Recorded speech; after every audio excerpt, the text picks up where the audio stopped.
Secret de l'étrangleur, Tardy Signac, donc adaptation d'un roman de Signac.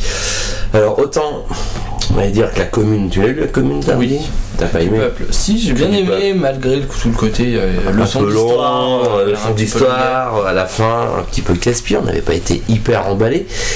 Le Secret de l'étrangleur, mais c'est un bouquin qui est excellentissime, parce qu'on retrouve du Tardy qui se fait plaisir à dessiner, les années 50, Paris, chez un bouquiniste, les grèves de la police. En fait, il y a vraiment toute une ambiance d'après-guerre qui est excellentissime. Et puis son dessin où on sait que Tardy aime Gus Boffa, ça a été son influence, et là on le ressent vraiment, parce que c'est je trouve qu'il arrive à un niveau où il est aussi bon que Gus Boffa, quand Gus Boffa en 3 coups de crayon croquait des scènes de la rue. Alors c'est pas du Boffa, c'est du Tardy, mais je trouve qu'il est vraiment arrivé à un niveau excellent qui est en dessin. Et puis l'histoire qui est assez intéressante, où il y a une véritable intrigue.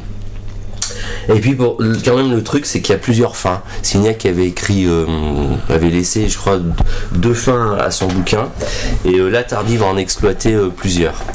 Donc il y aura même les pages à la fin à découper soi-même, les fins inacceptables, donc il y en a 3, et puis 2 autres fins qui sont proposées. Donc vous avez 5 fins différentes pour le même album. Alors il y en a qui sont un peu tirées par les cheveux, et puis d'autres qui fonctionnent bien.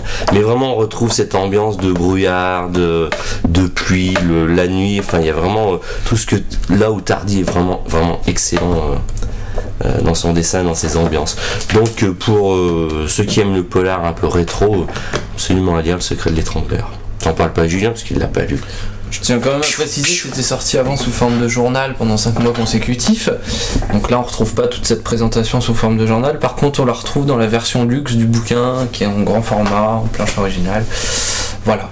Voilà, évite de faire des gestes comme ça, tu fais comme moi, tu te cueilles tranquillement quand tu parles. Voilà, c'est plus discret.